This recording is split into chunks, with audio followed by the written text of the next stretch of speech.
जय हिंद सभी प्यारे विद्यार्थियों को, मैं संजीव सिंह, आप सबका स्वागत है आरबी द विजन पर। तो जैसा कि आप यहाँ पर देख रहे हैं, आज का जो टॉपिक है नंबर सिस्टम।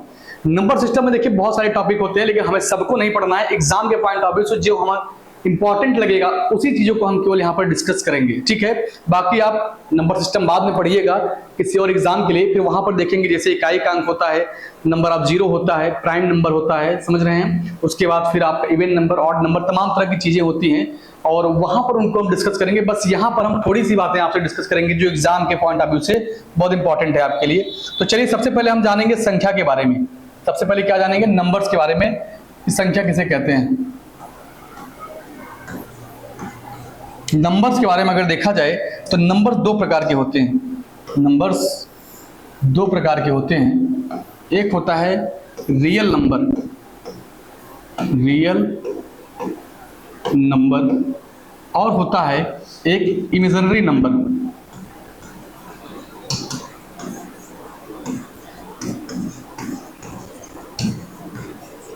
इसको बोलते हैं वास्तविक संख्या, इसको बोलते हैं वास्तविक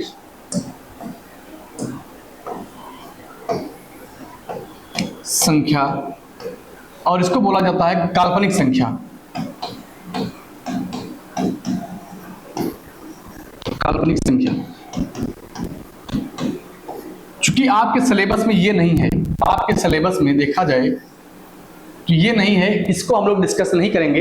इसके बाद अगर हम लोग देखें तो ये आपके सिलेबस में है, और इसको देखिए, इसके भी दो पार्ट होते हैं, इसके भी दो पार्ट होते हैं।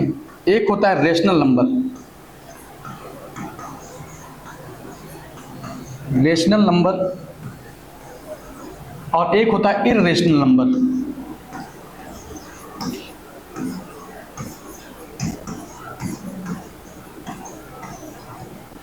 भाई इसको बोलते हैं परिमेय संख्या। इसको क्या बोलते हैं? परिमेय संख्या, और इसको बोला जाता है अपरिमेय संख्या। अपरिमेय संख्या, तो इसके बारे में हम लोग भाई ज़्यादा डिस्कस नहीं करेंगे, क्योंकि जो मोटी मोटी बातें हैं हम उसको डिस्कस कर देंगे यहाँ पर कि भाई अपरिमेय संख्या किसे कहते हैं। मेन हमें अगर पढ़ना है तो परिमेय संख्या को डिस्कस करना है, भाई परिमेय संख्या किसे कहते हैं। तो चलिए अब देखिए, परिमेय संख्या के बारे में अगर हम लोग जानना चाहें तो परिमेय संख्या के तीन भाग होते हैं। परिमेय संख्या के तीन भाग होते हैं। जैसे एक होता है आपका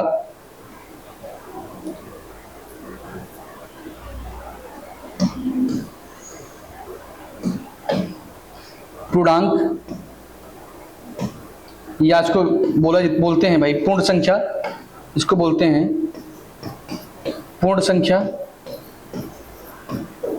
इसको बोला जाता है पूर्णांक, और इसको बोलते हैं वास्तविक संख्या, वास्तविक संख्या।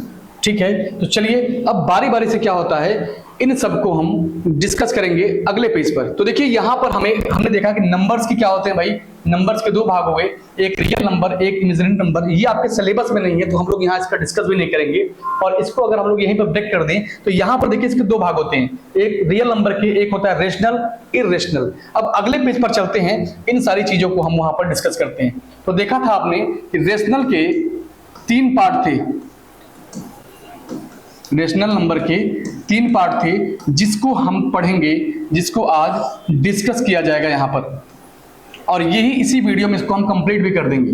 ठीक है, चलिए, क्योंकि सारी चीजें जो इंपॉर्टेंट है बस उन्हीं की बात करेंगे। बाकी जो एग्जाम से बाहर हैं अभी उसकी कोई यहाँ पर जिक्र नहीं किया जाएगा। आपका समय चूंकि बहुत इंपॉर्टेंट है, अभी उन चीजों को ना पढ़िए जो एग्जाम में नहीं आ रहे हैं। बाकी जो है, क्योंकि मैथ्स में इतना लंबा सिलेबस है नंबर सिस्टम का, इसके अलावा आपको हम क्या करेंगे, अलग से पढ़ाएंगे। तो देखिए यहाँ पर क्या होता है, एक होता है पूर्ण संख्या, पूर्ण संख्या, एक होता है आपका प्राकृतिक संख्या, और दूसरा है आपका पूर्णांक। इन्हीं का मुझे अध्ययन यहां पर करना है। तो चलिए अब इन संख्याओं की पहचान क्या है भाई, किसको कहते हैं पूर्ण संख्या, किसको कहते हैं प्राकृतिक संख्या, और किसको कहते हैं पूर्णांक। अब इन तीनों चीजों को हम यहाँ पर देखेंगे। तो चलिए देखते हैं भाई, अगर हम बात करें प्राकृतिक संख्या का, पहला आप हेडिंग डाल लीजिए अपने कॉपी में, प्राकृतिक संख्या।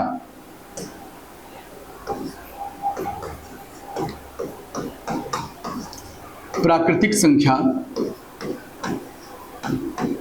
इसको कहते हैं natural number. Natural number, natural number.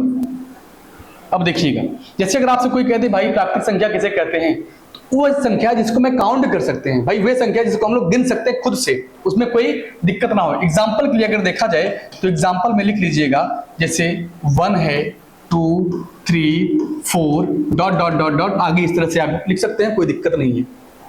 अब यहां से देखिए क्वेश्चन भी पूछते हैं, बहुत आसान क्वेश्चन होते हैं, लेकिन हम लोग क्या करते हैं, कभी कभी गलतियां कर जाते हैं अधूरी जानकारी की वजह से। अब देखिए दूसरा है आपका पूर्ण संख्या, इसको बोलते हैं होल नंबर, इसको बोलते हैं पूर्ण संख्या।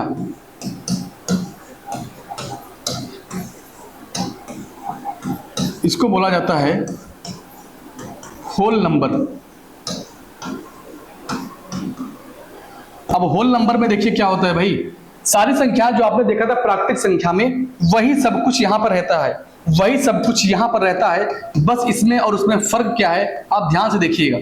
इसी के पहले अगर हम जीरो लगा दें, इसके पहले हमने क्या लगा दिया, जीरो लगा दिया, और बाकी सारी चीजें आगे की सेम हैं, बाकी सारी चीजें आगे की सेम हैं, इसी को बोला जाता है पूर्ण संख्या। अगर यही जीरो हटा दिया जाएगा तो बन जाएगा प्राकृतिक संख्या, और जीरो जैसे ही लगा देंगे बन जाएगा पूर्ण संख्या।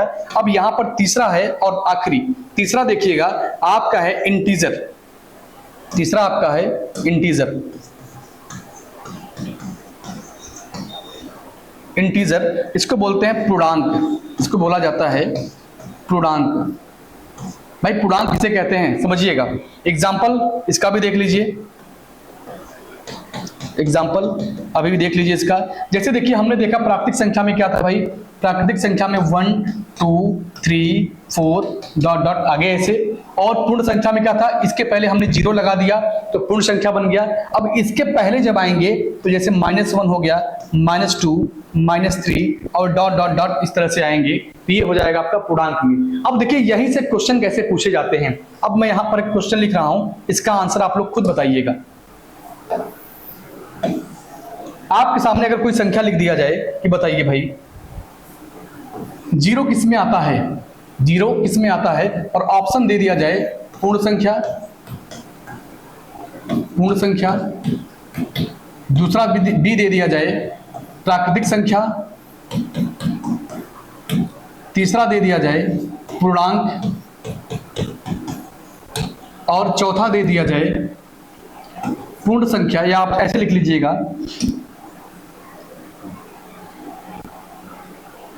बी एंड सी दोनों, बी एंड सी दोनों, बी और सी दोनों ऑप्शन सही है। तो देखिए यहां पर जीरो की बात कर रहा है कि जीरो किस में आता है, तो जीरो देखिए कहां पे है आपका, जीरो आपका देखा जाए तो पूर्ण संख्या में भी है, सॉरी यहां पर देखिएगा ए बना लीजिए, ए और सी दोनों, तो ये पूर्ण संख्या में भी है, और यहां पर देखा जाए तो इंटीजर पूर्णांक में भी है, तो यहां पर देखिए सी में भी है। ऑप्शन देखा जाए तो ए और सी दोनों। तो कभी कभी ऐसा वैल्यू पूछ लेता है आपसे कि भाई जीरो किस में काउंट होगा, तो जीरो आपका पूर्ण संख्या में भी आता है और पूर्णांक में भी आता है। अगर आपसे कोई वैल्यू निगेटिव देकर पूछ लिया जाए, निगेटिव वाली वैल्यू किस में आएगी, तो जो वैल्यू निगेटिव होता है वो केवल किस में आता है, इंटीजर में आता है, पूर्णांक में आता है। ठीक है, अब चलिए इसके बाद हम लोग बात करते हैं परिमेय संख्याओं की। भाई परिमेय संख्या किसे कहते हैं, परिमेय संख्या किसे कहते हैं,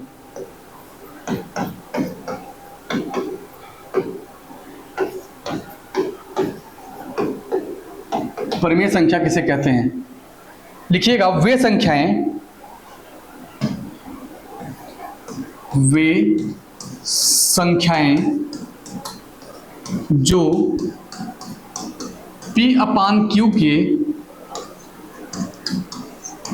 अवस्था में लिखी जाएं, P/Q की अवस्था में लिखी जाएं, लेकिन Q is not equal to 0, Q 0 के बराबर ना हो। ठीक है, अब देखिए अगर यहां पर एग्जांपल आप देखना चाहें तो एग्जांपल भी एक बार देख लीजिए, आपका डाउट और क्लियर हो जाएगा अच्छे से। भाई यहां पर पूछ रहा है परिमेय संख्या किसे कहते हैं, तो हम लोगों ने देखा क्या कि जो संख्याएं P/Q के फॉर्म में लिखी जाएं उसी को क्या बोलते हैं, परिमेय संख्या। जैसे भाई 3/4 हो गया, उसके बाद देखा जाए तो 5/6 हो गया। अगर यहाँ पे लिखा जाए 0/3 या आपसे लिख दिया जाए कि 7/0। अब इसमें बताइए कौन सी पूर्ण संख्या है। आपने कहा कि भाई ये p/q के फॉर्म में है, बिल्कुल सही है, ये भी है। अब यहाँ पे 0 लिखा हुआ है, जो कि कह क्या रहा है कि कह रहा है q 0 नहीं होना चाहिए। p अगर 0 हो जाए तो चलेगा, लेकिन q नहीं होना चाहिए। तो चलिए यहाँ पर p 0 है, q 0 नहीं है, ये भी सही है। अब यहाँ देखिए ये गलत है, क्योंकि यहाँ पर नीचे की वैल्यू 0 दिया है। अब कह रहा है q 0 नहीं होना चाहिए और यहाँ q को 0 दिखा दिया, तो ये आपका क्या है, ये आपका इससे बाहर हो गया। ये ऑप्शन में मतलब एग्जाम्पल में ये चीज गलत है, बाकी चीजें सही है। ठीक है, अब देखिए यहाँ पर अगर देखा जाए परिमेय संख्या के बाद अपरिमेय संख्या, अपरिमेय संख्या।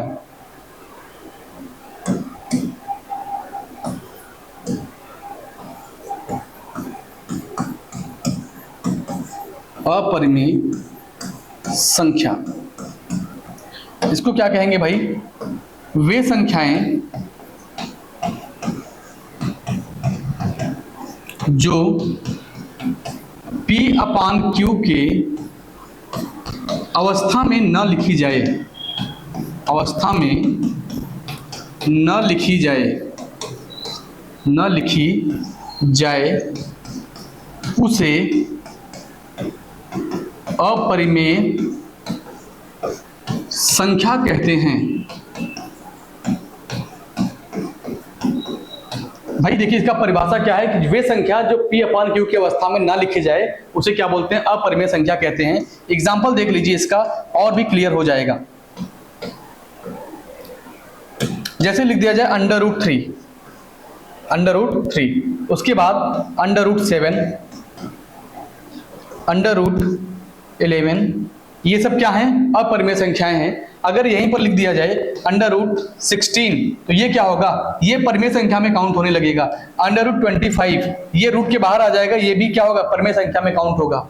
एक वैल्यू और है जो एग्जाम में बहुत पूछे जाते हैं, पाई का मान। भाई पाई क्या है, पाई परिमेय है कि अपरिमेय है, या आपसे कह दिया जाए कि 22/7 क्या है। चलिए इसको भी समझ लेते हैं, क्योंकि एग्जाम में अक्सर ये क्वेश्चन आ जाते हैं। एक होता है पाई और इसी का वैल्यू होता है 22/7। तो देखिए 22/7 लिखा है, जो 22/7 लिखा है ये परिमेय संख्या होता है। ये क्या होता है, परिमेय संख्या होता है। लेकिन अगर पाई का मान दे दिया जाए तो पाई की जो वैल्यू होती है यह अपरिमेय संख्या होती है, अपरिमेय संख्या होती है। इसको आज साफ साफ अपने मन में इसको आज क्लियर कर लीजिए कि भाई जब कभी भी एग्जाम में पाई का मान दे दिया जाए या 22/7 दिया जाए तो हम अब कंफ्यूज नहीं होंगे कि भाई परिमेय है कि अपरिमेय। जो 22/7 लिखा है ये परिमेय है और जो पाई का मान लिखा है ये अपरिमेय है। आज क्लियर कर लीजिए। और एक चीज और देता है कि जीरो क्या है, जीरो हमेशा क्या मानते हैं हम लोग, जीरो सम संख्या होती है। क्योंकि भाई किसी भी संख्या के लास्ट में अगर जीरो लगा देते हैं तो वैल्यू क्या हो जाती है, इवन नंबर हो जाती है। ठीक है, अब चलिए हम लोग पढ़ेंगे सम संख्या, विषम संख्या और उसके बाद देखा जाए तो प्राइम नंबर और कंपोजिट नंबर। इतना सा ही आपको पढ़ना है, आपके एग्जाम में इतने से ही क्वेश्चन आने हैं। जैसे अगर इवन नंबर के बारे में पूछा जाए, इवन नंबर किसे कहते हैं, इवन नंबर,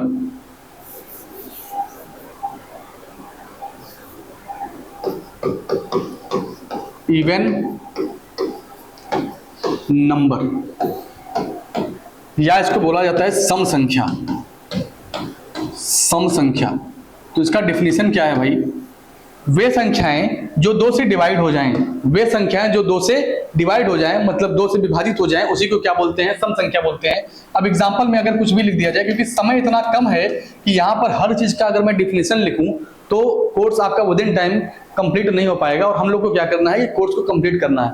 बाकी अगर आपको चीजें पढ़नी है तो आपको अलग से पढ़ाया जाएगा, वहां पर आपको हर एक छोटी छोटी बातों को बताया जाएगा डिफिनेशन के साथ, एग्जाम्पल के साथ। तो अभी क्या है कि हमारा आपका काम क्या है कि एग्जाम को फोकस करते हुए जो चीजें जरूरी है उसको हम लोग क्या करते हैं, पढ़ते हैं। बाकी जो भी एक्स्ट्रा चीजें हैं उसको हम लोग बाद में डिस्कस कर लिया जाएगा।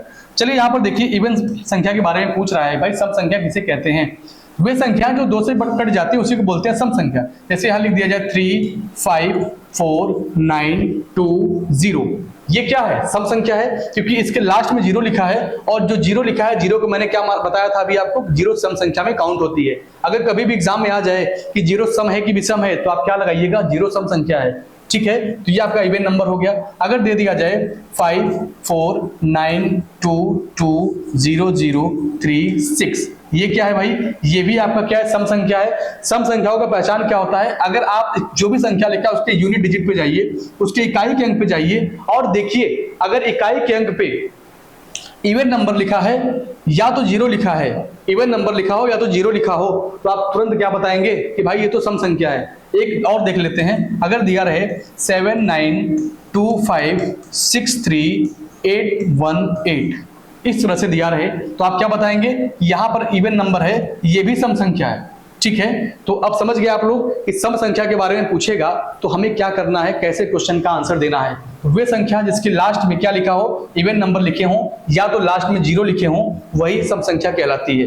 अब देखिएगा सम संख्या के बाद हम लोग क्या बात करेंगे, विषम संख्या। विषम संख्या इसको बोलते हैं ऑड नंबर।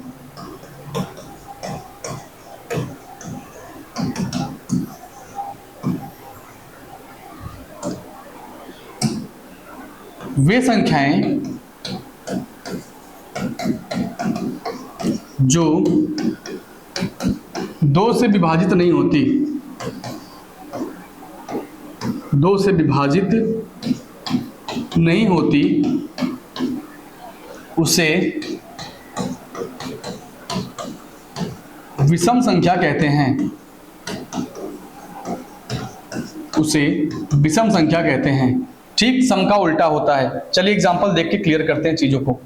एग्जांपल इसका भी देख लीजिए और इसके बाद जो आपको बताने वाले हैं ना प्राइम नंबर के बारे में, वो तो यूनिक चीज है और आपको यूनिक तरीके से बताया जाएगा, मतलब अद्भुत है भाई वो तो। देखिए समझिएगा अच्छे से, आपके सामने कोई संख्या लिख दी जाए 59222635, क्या ये सम संख्या है कि विषम संख्या है? आपको क्या करना है, जो संख्या दिया गया है उसके लास्ट में जाइए और देखिए यहाँ पर क्या लिखा है। यहाँ पर क्या लिखा है भाई, इकाई के अंक पे 5 लिखा है और आपने देखा है कि 5 क्या है, ऑड नंबर है। मतलब यहाँ पर अगर कोई सम संख्या नहीं लिखी है, विषम संख्या लिखी है, तो अगर ये विषम है तो पूरी संख्या क्या है आपकी, विषम संख्या है। पूरी संख्या क्या है आपकी, विषम संख्या है। अब देखिए इसे 9832648663, ये क्या है भाई, ये भी आपका क्या है, विषम संख्या है। तो आप समझ गए कि सम संख्या किसे कहते हैं और विषम संख्या किसे कहते हैं। आपने क्या देखा संख्या के बारे में, संख्या के 2 पार्ट थे, उन पार्टों को यहाँ डिस्कस किया गया। उसके बाद जितने भी पार्ट बनते हैं कि हर पार्ट को हमने डिस्कस कर दिया है, आप उस चीज को समझ चुके होंगे और उसको अच्छे से देख लीजिएगा जिससे कि आपके माइंड में चीजें सेट हो जाएं। तो चलिए अब हम बात करते हैं प्राइम नंबर के बारे में और ये बहुत ही इंपॉर्टेंट है। यहां से जब क्वेश्चन आता है ना तो थोड़ा सा आप लोग क्या करते हैं, घबरा जाते हैं और क्वेश्चन का आंसर दे नहीं पाते। तो चलिए अब हम लोग बात करते हैं भाई प्राइम नंबर के बारे में।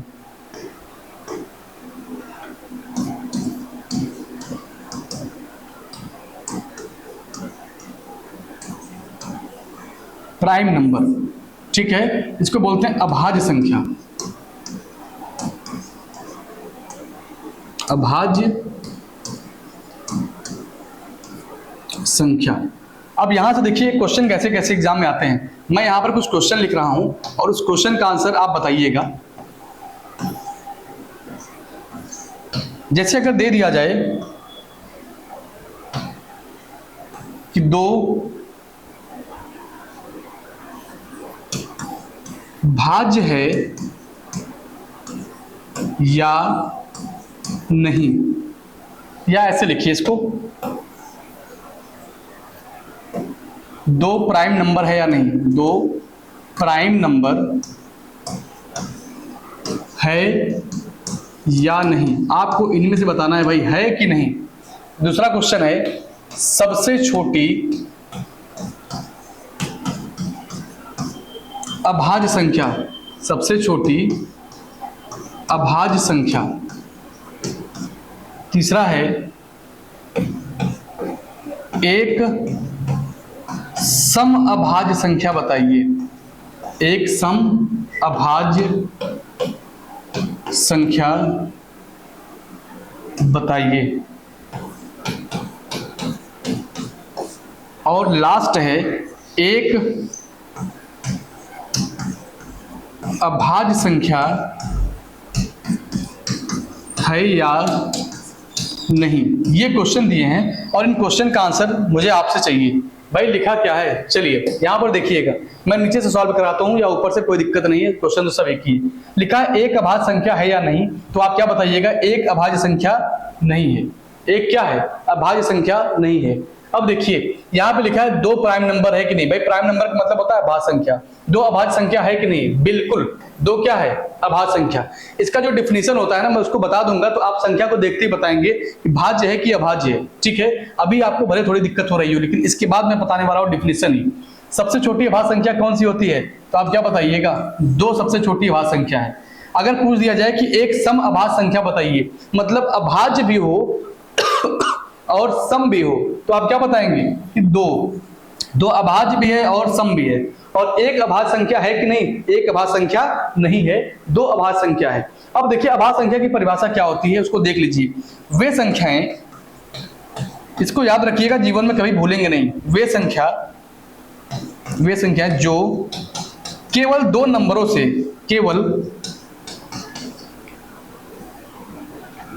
वे संख्या जो केवल दो संख्याओं से विभाजित हों उसे अभाज्य संख्या कहते हैं, अभाज्य संख्या कहते हैं। साफ साफ लिखा है कि कोई भी संख्या हो वह केवल दो संख्याओं से कटना चाहिए। भाई दुनिया की हर संख्या एक से कट जाती है और वह संख्या खुद अपने से कटती हो, उसी को क्या बोलते हैं भाई, अभाज्य संख्या।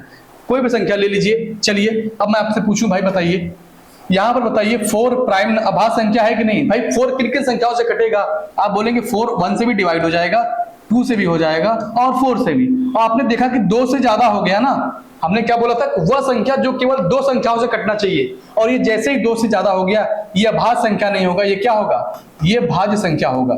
ये क्या होगा, भाज्य संख्या होगा। अगर यहां पर दे दिया जाए 2 किससे कटेगा, 2 1 से कटेगा और स्वयं 2 से कटेगा, तो ये आपका भाज्य संख्या है। अगर दे दिया जाए 1, तो 1 क्या होगा, 1 तो केवल 1 से ही कट रहा है, ये अभाज्य संख्या नहीं है। अगर यहां पर दे दिया जाए 5 किससे कटेगा, 5 1 से कटेगा और 5 से कटेगा, केवल दो संख्याओं से कट रहा है। अगर दे दिया जाए 6 किससे कटेगा, 1 से, 2 से, 3 से और 6 से। ये 2 से ज्यादा हो गया ये भी। अब 2 से ज्यादा 3 हो जाए या 10 हो जाए, कोई दिक्कत नहीं है, 2 से जैसे ही ज्यादा होगा आप बोलेंगे ये अभाज्य संख्या नहीं है। ठीक है, इतनी बात समझ गए होंगे आप लोग। अब चलिए हम लोग बात करते हैं अभाज्य संख्या को कैसे निकालते हैं।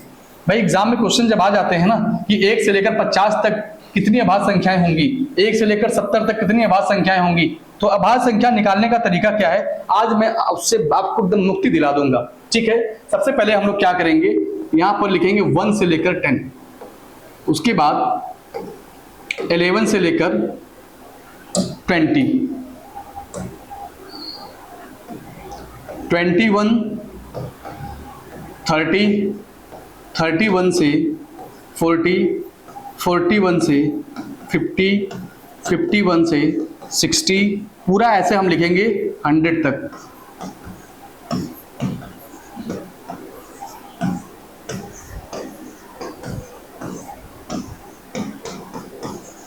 ये हो गया आपका। अब बताना है आपको आंसर।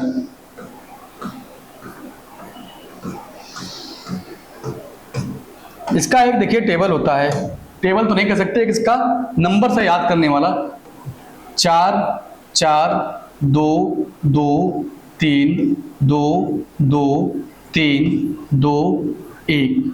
ठीक है, अगर आप इसको याद कर लिए ना तो समझ लीजिए कि आप प्राइम नंबर आज सीख गए। आपसे कहा जाए कि भाई 1 से लेकर 10 तक कितने प्राइम नंबर होते हैं, आपने बोला 4 होते हैं। हमने पूछा 11 से 20 तक कितने होते हैं, आपने बोला 4 होते हैं। 21 से 30 के बीच में 2 होते हैं, 31 से 40 के बीच में 2 होते हैं, 41 से 50 3 होते हैं, 51 से 60 2 होते हैं, 61 से 70 2 होते हैं, 71 से 80 3 होते हैं। तो यहां से क्या है, हम प्राइम नंबर को बड़े आराम से निकाल लेंगे। अब देखिए यहां पर क्वेश्चन एग्जाम में कैसे आते हैं, यहां पर क्वेश्चन एग्जाम में कैसे आते हैं, और अगर जो विगत परीक्षाएं हो चुकी हैं उसमें ये क्वेश्चन आते भी थे। आप पेपर उठा के देख लीजिएगा, आप पेपर उठा के देखिएगा, उसमें अभाज्य संख्या से संबंधित क्वेश्चन बहुत आए हुए हैं, इसीलिए मैंने आज इस टॉपिक को चूज किया है। देखिए अगर आपके सामने दे दिया जाए कि 20 से लेकर 40 तक कितने प्राइम नंबर होंगे, कितने प्राइम नंबर होंगे। अब आपको अगर ये चीज मालूम रहेगा तो 5 सेकंड के अंदर आप आंसर दे लेंगे। भाई देखिए क्या लिखा है, कह रहा है 20 से लेकर 40 तक। भाई 20 तो प्राइम नंबर है नहीं, 20 के बाद देखा जाए तो 21 यहां पर, और यहां पर देखा जाए तो 40। इसके यहां से लेकर यहां तक देखना है, तो यहां से यहां तक भाई 2 और 2 कितना होगा, इसका आंसर आएगा 4, और आप टिक कर दीजिएगा। ठीक है, अब बताइए इस क्वेश्चन का आंसर कर लेंगे कि नहीं आप? बिल्कुल कर लेंगे, बड़े आराम से, कोई दिक्कत नहीं आएगी। अगर आप आपसे दे दिया जाए कि बताइए भाई 30 से लेकर 70 के बीच में कितने प्राइम नंबर होंगे, 30 से लेकर 70 के बीच में कितने प्राइम नंबर होंगे, तो आप क्या करिएगा भाई 30 तो प्राइम नंबर होता नहीं है, क्योंकि 30 तो बहुत सारी संख्याओं से डिवाइड हो जाएगा, 30 प्राइम नंबर नहीं है। हम 31 से देखेंगे, यहां से चेक करेंगे और करा 70 तक जाना है, यहां से लेकर यहां तक, इतने में जितने भी नंबर आते हैं उनको ऐड कर लीजिए। चलिए यहां से लेकर यहां तक इनको ऐड कर दीजिए, 2 3 2 4, 2 2 4, 4 2 6, 6 3 9। इस सवाल का आंसर क्या आएगा कि यहां से लेकर यहां तक 9 प्राइम नंबर हो जाएंगे। अगर फिर दे दिया जाए आपसे कि बताइए भाई 50 से लेकर 80 के बीच में कितने प्राइम नंबर होंगे, 50 से लेकर 80 के बीच में कितने प्राइम नंबर होंगे, तो आप देखिएगा 50 के बाद अगर चेक किया जाए तो क्या आएगा, 51 आएगा। 50 के बाद अगर देखा जाए तो 51, 51 यहां से लेकर 80 तक कह रहा है, इसको हमने ऐड कर दिया, 2 2 4 और 4 3 क्या आएगा, इस सवाल का आंसर आ जाएगा 7। तो आपको चेक नहीं करना पड़ेगा, बड़े आराम से क्या होगा, इस सीरीज के माध्यम से क्वेश्चन का आंसर बड़े आराम से आप दे लेंगे। ठीक है, चलिए अब देखिएगा इस क्वेश्चन को अगर आप लगा लिए हो तो चलिए अब एक और चीज सीखिएगा, प्राइम नंबर कितने होंगे। यहां से तो आप आंसर दे लेंगे, लेकिन अगर दे दिया जाए कि प्राइम नंबर अभाज्य संख्याओं का योग बताइए, क्या बताना है, अभाज्य संख्याओं का योग बताइए। अब एक बात आपके मन में आ गया होगा कि अगर अभाज्य संख्याओं का मुझे योग बताना होगा तो एग्जैक्ट मुझे वो अभाज्य संख्या मालूम होना चाहिए। जैसे मैं कह दूं कि भाई 1 से लेकर 20 तक जितने भी अभाज्य संख्या है उनका योग बताइए। आप कहेंगे भाई अगर 1 से 20 तक कितने अभाज्य संख्या होंगे, कितने होंगे, ये पूछे होते तो हम तो तुरंत बता देते, लेकिन आप पूछ रहे इनका योग बताइए, मतलब वो संख्या मुझे चाहिए। अब वो संख्या जानना थोड़ा सा मेरे लिए मुश्किल है, लेकिन ऐसा कुछ नहीं है, अभी तक मुश्किल लगता होगा, लेकिन अब आपको आने वाले 10 सेकंड में वो सारी मुश्किल आसानी में बदल जाएगी। तो देखिए क्या करना है आपको, अगर आपको 6 का टेबल आता होगा, अगर आपको 6 का टेबल आता होगा तो आप प्राइम नंबर अब बता लेंगे। देखिए 6 का टेबल आप लिख दीजिए, 6 यहाँ पर हो जाएगा 12, यहाँ पर 18 हो गया, 24, 30, 36, 42, 48, 54 और 60। अगर आपकी इच्छा और है तो आप आगे लिख सकते हैं, कोई दिक्कत नहीं है, क्योंकि समय यहाँ पर जगह नहीं है, हम डॉट डॉट करके आपको दिखा दे रहे हैं, इतना बहुत है समझने के लिए, इतना आपको बहुत है। अब आपको करना क्या है, जो आप देखिए, क्योंकि 6 आप छोड़ दीजिए भाई, 6 के चूंकि 6 इतना छोटा संख्या है मैं इसको छोड़ दे रहा हूं, इसके आगे से देखिएगा जो 6 का टेबल लिखे है ना, इसके ठीक आगे ठीक पीछे, ठीक आगे और ठीक पीछे जो भी संख्याएं होंगी वही सब की सब क्या होंगी, अभाज्य संख्याएं होंगी। ठीक है, अब चलिए आइए मैं इसको लिख रहा हूं। भाई 6 12 की अगर पहले देखा जाए तो 11 आता है, उसके बाद देखेंगे तो 13 आ जाएगा, यहाँ पर देखा जाए 17 हो गया, यहाँ पर 19, यहाँ पर 23 होगा, ये 25 है, ये 31 है, ये सॉरी ये 31 नहीं भाई, ये 29 है, ये क्या है, ये 29 है, ये 31 है, यहाँ पर 35 हो गया, ये 37 है, ये 41, 43, हमने सबको इसी तरह से लिख दिया है। ठीक है, अब आपको मैं समझाने वाला हूं जो इंपॉर्टेंट है आपके लिए। 59 और 61, यहाँ पर 65 और 67। देखिए जो संख्या लिखा गया है, अब आप कहेंगे भाई इसको क्यों छोड़ दिए, मैं इसको इसलिए छोड़ दिया हूं, इसके पहले क्या आता है 5 और इसके बाद क्या आता है 7। भाई 5 और 7 प्राइम नंबर तो है, लेकिन 1 से लेकर 10 तक के बीच अगर देखा जाए तो 2 भी होता है, 3 भी होता है, 5 भी होता है और 7 भी होता है, इतने प्राइम नंबर होते हैं। तो चूंकि 2 और 3 इतने छोटे हैं ना, 2 और 3 इतने छोटे हैं, शुरुआत में ही आ जाते हैं, क्योंकि 6 का टेबल का इसके लिए कोई रोल ही नहीं रहता, इसलिए मैं क्या करता हूं कि इसको पूरे को छोड़ दिया हूं। इसको क्या कर दिया, मैं पूरे को छोड़ दिया, आप इतना समझ लीजिएगा। और दुनिया जानती है भाई कि 2 3 5 7 क्या है, अभाज्य संख्या है, इसके आगे के आपके लिए टफ होते हैं, मैं उसी को बता दे रहा हूं। अब ये जो संख्या लिखी गई येलो कलर से, यही सब क्या है आपके अभाज्य संख्या है, लेकिन सब के सब नहीं है, सब के सब नहीं है। अपने कॉपी में क्या करिएगा, नोट डाल के लिख लीजिएगा, अपने कॉपी में आप नोट डाल के लिख लीजिएगा कि जो संख्याएं जो संख्या 5 और 7 से विभाजित हो जाए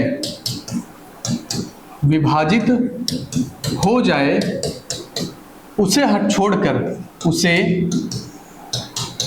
छोड़कर सभी प्राइम नंबर हैं, सभी अभाज्य संख्या हैं। ठीक है, तो चलिए भाई देखा जाए कौन संख्या ऐसी है जो 5 से कट रही है और 7 से कट रही है। तो यहां जब चेक करेंगे आप, यहां पर जब आप चेक करेंगे ध्यान से देखते रहिए, ये एक 35 है आपका, और चेक करेंगे आप तो 65 है, इधर चेक करेंगे तो 25 मिलेगा, और आगे आएंगे तो 49 मिलेगा, 55 मिलेगा। ये सब ऐसी संख्याएं हैं, देखिए आपका किससे कट रहा है, 5 से कट रहा है और 7 से भी कट रहा है। दोनों से नहीं कटना चाहिए, दोनों से कट जाए अच्छी बात है, कोई दिक्कत नहीं है। 5 से कट जाए या 7 से कट जाए, इसको देखेंगे तो 5 से कटेगा, इसको देखेंगे तो 7 से कटेगा, ये वाला 5 से कटेगा, ये वाला भी 5 से कटेगा। तो जो संख्या 5 और 7 से कट जाए उसको छोड़ दीजिए, उसको हटा दीजिए। बाकी जो संख्याएं बची हैं वही क्या है आपकी, वही अभाज्य संख्याएं हैं। अब यहां से अगर क्वेश्चन आपके एग्जाम में आ जाए, अगर यहां से क्वेश्चन आ जाए तो बताइए भाई कैसे इसका आंसर देंगे। अगर मैं आपसे पूछ दूं कि भाई 20 से लेकर 40 के बीच जितनी भी अभाज्य संख्याएं हैं उनका आप मुझे योग बता दीजिए। 20 से लेकर 40 के बीच में जितनी भी अभाज्य संख्या उसका योग बता दीजिए। तो आप क्या करेंगे, 20 के बाद अगर चलेंगे तो बताइए क्या मिलेगा आपको, भाई 6 का पहाड़ा याद होना चाहिए। तो 20 के बाद चलेंगे 21 तो होगा नहीं, 22 भी नहीं होगा। यहां देखिए क्या मिलेगा आपको, 23 मिलेगा। फिर उसके बाद क्या मिलेगा, 29 मिलेगा। 29 के बाद देखा जाए तो 31 होगा और 37 होगा। अब कोई संख्या आपको नहीं मिलने वाली है, इनको जोड़ दीजिए। देखिए 9 1 10, 7 3 10, 10 10 20 हो गया। 2 यहाँ ऊपर जाएगा, 2 2 4 2 6, 6 3 9, 9 3 12, 120 आपके सवाल का करेक्ट आंसर हो जाएगा। 120 आपके सवाल का करेक्ट आंसर हो जाएगा। तो अगर बताइए, अगर प्राइम संख्याओं का योग पूछा जाए, अभाज्य संख्याओं का योग पूछा जाए, तो क्या आप बता नहीं पाएंगे? बिल्कुल बता लेंगे इस तरीके से, मुझे पूरा भरोसा है आप पर। अगला क्वेश्चन लिखिएगा। अगर अगला क्वेश्चन दे दिया जाए कि 27 से लेकर 55 तक या 50 तक लिखिए, 27 से लेकर 50 तक कितने प्राइम नंबर होंगे उनका योग बताइए। 27 से लेकर 50 तक। अब बताइए 27 से लेकर 25 के बाद देखिए 29 ले लीजिए आप, 29 हो गया आपका। उसके बाद देखेंगे तो 31 हो गया, उसके बाद 37 आ जाएगा। अब देखिए भाई 37 के बाद 41 43, 41 43 और 47, यही आपके आएंगे। अब आगे तो नहीं ले सकते ना, इनको जोड़ दीजिए। 7 और 3 10, 10 7 17, 17 1 18, 18 1 19, 19 और 9 कितना हो जाएगा भाई, 28 हो जाएगा। 2 यहाँ बचेगा, 2 2 4, 4 3 7, 7 3 10, 10 4 14, 4 18, 4 22, 228 आएगा आपके सवाल का सही आंसर। 228 आएगा आपके सवाल का सही आंसर। तो इस तरह से इस प्रश्नों का आंसर आप बड़े आराम से दे सकते हैं। ठीक है, तो चलिए अब आप इस चीज को समझ गए हैं, आप इस पर खूब क्वेश्चन लगाइए और क्वेश्चन अपने से बना कर लगाइएगा। हर क्वेश्चन का आंसर आप दे लेंगे खुद से। तो चलिए आज के लिए बस इतना ही, बाकी इसके आगे नए टॉपिक के साथ आते हैं। धन्यवाद।